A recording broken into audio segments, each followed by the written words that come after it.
Hi, this is Kieran from Future Performance Technology Limited. So again, we're using our ViPER Coach Immersive Tactics board just to outline some principles of out of possession. And we talked previously about the 1-2-3 player rule system for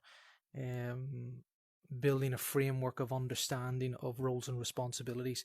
We looked at in possession. We're now going to look at out of possession aspects.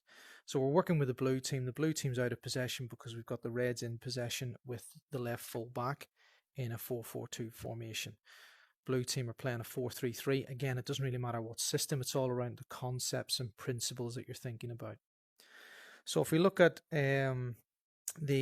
just to recap, we knew that in the red team, they're in possession. The number 1 was the player on the ball. The number 2s are the players that are around the ball that can possibly receive a short pass, and then the number 3s are the ones that are on the periphery, in deep positions or in high positions, depending on their position on the pitch in relation to the ball. So if we're looking at the blue team, again, how do we assign the numbers 1, 2, and 3 to each player, and how can we build that into a simple formula for them to understand their roles and responsibilities?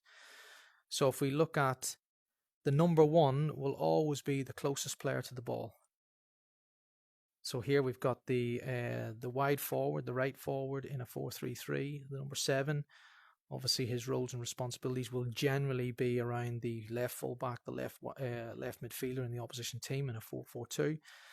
And in this situation, because the left full back in the red team has the ball, he will be the closest player to the ball. So he's the number 1. Then we look at the players that are in support of that, and they would be our number 2s. And we'll talk about their roles and responsibilities. And then again, our number 3s will be the ones that are on the periphery. Okay, so going back, we look at the number 1, what's his role? So again, we're trying to define simple roles for each player or within each number, so we can start to build foundational learning of the game.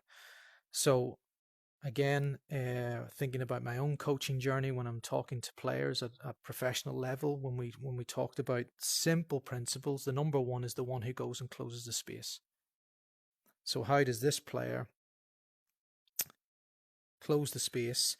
Now, we can start to talk about complexities around where he's showing him and his body shape, etc. But if you're building foundational knowledge, really you just want this player to try and speed up to get close and create and close the gap and close the distance between the player, decelerate when they're getting close so they're not easily beaten, and just make it really difficult for the player on the ball to make a simple pass. So if this player on the ball has got his head up, can make any pass that he wants, then we would argue that this player isn't in a position to be close enough to affect that. But for this session, we're looking at number 1s, what's your role? So the number 1 is the closest person to the ball. Can that player go and close, deny the space, delay the opponent, and then potentially, as we look at more complex elements, dictate the direction? And that will be based on formations, players on the pitch, areas, etc. The number 2s are the ones that are essentially around in support of the number 1 player. So how am I supporting the wide forward in this situation? And when we think about what we would attribute and assign roles to, we'd be thinking about, can they intercept the next pass? So we don't expect the number 2s to go and win this ball. But when this player makes a pass, based on the pressure that's maybe given by the wide forward, when this left full back tries to make a pass, am I as a number 2 in a position to intercept? So if I am tight here and I try to play the pass back to my centre back, then potentially we could see the centre forward, who's a number 2 in that situation, can potentially come and nick the ball. Again, if we look at the full back, okay, and I know distances here could be a little bit tighter, but if the number 7 is closing down and forcing him outside, so forcing him into this area here, am I, as a number 2, able to be ready to get tight and win that ball. And then now we're on the attack. So then now we've transitioned from out of possession to in possession. So pretty simple. Number one, closest to the ball. What's your role?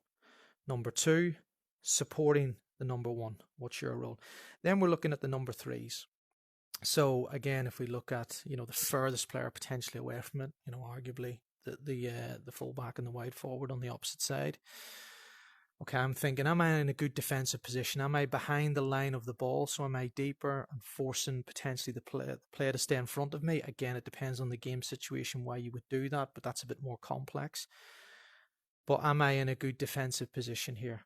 And then am I also, if we win it, am I in enough of an area in space to be able to capitalize on that? So very psychological, these roles, especially if you're away from the ball. So, if you're going to be all the way over here, you need to be thinking about, okay, I need to be switched on to my defensive duties, but also what happens if we win the ball. In deeper areas, so if we just unhighlight the number twos, in deeper areas, we're looking at cover mark positions. So press, support, number twos, cover mark in deep areas. So am I in a position here where, okay, I'm on the right shoulder of the player, so I'm covering the ball down the line, which is fine. Again, it depends on what we're doing here with this number one. So the roles are very much linked together and very important. But you can build those relationships as you build your foundational knowledge. Am I in a good defensive position for if the ball's played forward? Am I covering space or am I marking the player? When we go back to our left forward in this situation, transition position. Am I in a good transition position for if the pass is played in and given away because we put pressure? We've put pressure. Now, have I got space to play passes into areas to really penetrate and counter? And now we're looking at trying to get a shot on goal. So we've transitioned from defensive duties into attacking duties. So again, just to recap, number one, player closest to the ball.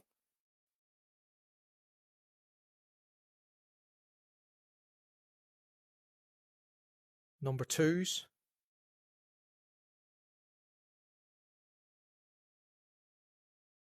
support.